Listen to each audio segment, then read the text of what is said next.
ओम नमः शिवाय। नमस्कार दोस्तों, स्वागत है आप सभी का आपके अपने YouTube चैनल खुशहाल जिंदगी में। दोस्तों, कार्तिक मास के शुक्ल पक्ष की एकादशी तिथि, जिसे कि देव उठानी एकादशी के नाम से जाना जाता है, वह 4 नवंबर को मनाया जाएगा और इसी दिन तुलसी विवाह का भी विधान है। अब तुलसी विवाह को लेकर बहुत ही दुविधाजनक स्थितियां बनी हुई है। कुछ लोगों का कहना है कि तुलसी विवाह 4 नवंबर को किया जाएगा, वहीं कुछ लोगों का मानना है कि तुलसी विवाह द्वादशी को यानी कि 5 नवंबर को किया जाएगा। ऐसे में आप सभी के लगातार प्रश्न आ रहे हैं कि तुलसी विवाह एकादशी को करें या फिर द्वादशी को करें।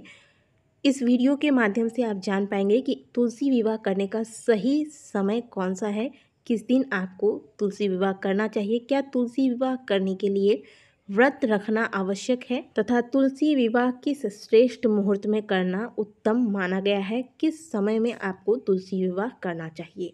तो इस वीडियो में ये सारी जानकारियां आपको प्राप्त हो जाएगी। पूरी जानकारी के लिए वीडियो को अंत तक देखिएगा ताकि आपके सभी सवालों के जवाब आपको इस एक वीडियो के माध्यम से प्राप्त हो जाए। इस साल कार्तिक मास के शुक्ल पक्ष की एकादशी तिथि 3 नवंबर दिन गुरुवार शाम 7:30 पर आरंभ हो रही है और इस तिथि का समापन हो रहा है अगले दिन यानी कि 4 नवंबर दिन शुक्रवार शाम 6:08 पर। तो एकादशी व्रत जो रखेंगे वह उदया तिथि की मान्यता के अनुसार 4 नवंबर को व्रत रखेंगे। अब बात करते हैं तुलसी विवाह की। शास्त्रों के अनुसार तुलसी विवाह का जो सही समय बताया गया है वह एकादशी के दिन ही बताया गया है। शास्त्रों में ऐसा वर्णन आता है कि एकादशी तिथि यानी कि कार्तिक मास में जो देव उठावनी एकादशी होता है, इसमें श्री हरि विष्णु के जागते ही यदि हम श्री हरि विष्णु का विवाह विष्णु प्रिया यानी कि माता तुलसी के साथ कराते हैं तो हम भगवान श्री हरि विष्णु की कृपा के पात्र हो जाते हैं।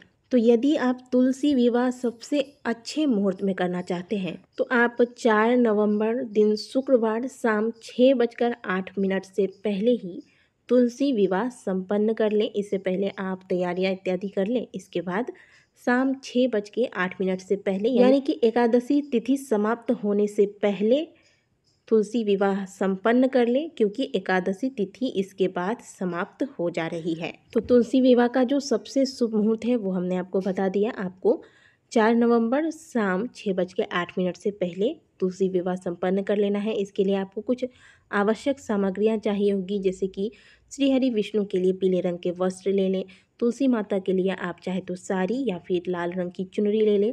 थोड़े से आप श्रृंगार की सामग्रियां, जो सौभाग्य की सामग्रियां होती हैं, जैसे बिंदी, चूड़ी, मेहंदी, आलता, बिछुआ इत्यादि, ये सारी चीज़ें आप श्रृंगार की सामग्री में रख सकते हैं। अगर विवाहिता हैं तो आप सिंदूर रखें और अगर कुंवारी स्त्री है तो आप सिंदूर माता को नहीं लगाएंगी। घर में अगर कोई और सुहागिन स्त्रियां हैं तो वो तुलसी जी को सिंदूर चढ़ा सकती हैं। इसके अलावा आप सुंदर सा एक मंडप तैयार कर लें। तो मंडप तैयार करने के लिए आप गन्ना व फूल की लड़ियों का इस्तेमाल कर सकते हैं और पूजा स्थान पर सबसे पहले कलश की स्थापना करेंगे। कलश पर एक नारियल रखा जाता है और दीप प्रज्वलित करना है। आज के दिन आपको तुलसी जी के समक्ष 11 दीप जलाने हैं। घी के दीप लगाएं तो ज़्यादा सुंदर है और अगर घी के दीप संभव ना हो तो आप तिल के तेल का प्रयोग कर सकते हैं। गोल बाती का इस्तेमाल करें। तुलसी जी के समक्ष जब भी आप दीपदान करते हैं, दीपक लगाते हैं, तो यह गोल बाती का दीपक हो, इस बात का सदैव स्मरण रखें। 5 प्रकार के फल रखें। इनमें आप सिंघाड़ा, आंवला, ईख और बाकी मौसमी फल इत्यादि रख सकते हैं। आज के दिन यदि आपके यहाँ कोई पकवान बनाने का रिवाज है तो आप कुछ पकवान बना सकते हैं, नहीं तो आप बाजार से भी मिठाइयाँ लाकर चढ़ा सकते हैं। इसके अलावा मुख शुद्धि के लिए पान सुपारी अवश्य रखें। भगवान श्री हरि विष्णु को आज के दिन जनेऊ अवश्य अर्पित कीजिएगा। तो बस यही सारी चीज़ों को आप इकट्ठा कर लें और फिर विधिवत तरीके से तुलसी विवाह करवाएं। इसकी भगवान को जो भी आप भोग लगाएंगे इस बात का ध्यान रखें कि जो भी पकवान मिठाइयाँ आप चढ़ा रहे हैं उनमें अन्न का प्रयोग ना किया जाए, क्योंकि एकादशी के दिन ऐसी मान्यता है कि इस दिन सभी देवी देवताओं का भी व्रत रहता है। इसलिए भगवान के पूजा में अक्षत यानी कि चावल के अक्षत का भी प्रयोग नहीं किया जाता आज के दिन। तो आप अन्न से बनी हुई मिठाइयाँ या फिर पकवान आज के दिन भगवान को ना चढ़ाएं। अगर आपके यहाँ ऐसा कोई रिवाज है, कोई ख़ास पकवान चढ़ाया जाता है आज के दिन और वर्षों से ये परंपरा चली आ रही है, तो आप ऐसे में ये चीज़ कर सकते हैं।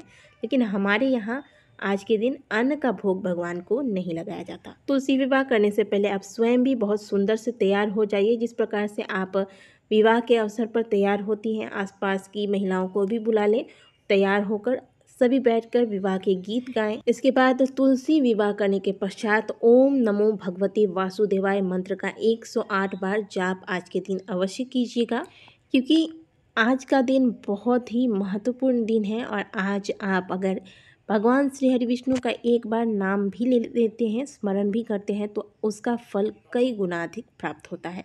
तो ऐसे में 108 बार मंत्र जाप करके अपने भाग्य को उज्जवल कीजिए।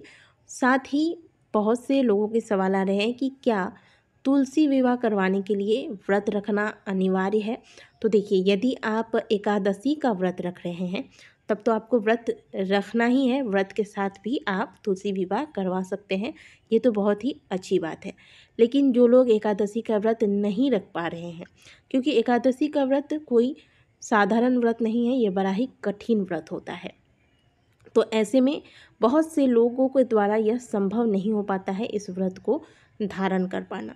तो यदि आप इस व्रत को धारण नहीं कर पा रहे हैं तो भी आप, क्योंकि तुलसी विवाह जो है वह शाम के समय करना ही सही रहता है, तो जो शुभ मुहूर्त आपको बताया गया है इसके पहले आपको तुलसी विवाह संपन्न कर लेना है। तब तक आप शुद्ध भोजन लें। भोजन में, क्योंकि देखिए, एकादशी के दिन जो लोग व्रत नहीं भी रखते हैं उनके भी लिए अन्न का त्याग करना श्रेष्ठ होता है। आप भले दिन भर फल खाइए और जूस लीजिए, दूध पीजिए, इसमें कोई मनाही नहीं है। आप जितना भर चाहिए आप उतना बार आप खा सकते हैं, लेकिन श्रेष्ठ तो यही होता है कि एकादशी के दिन अन्न का त्याग किया जाए।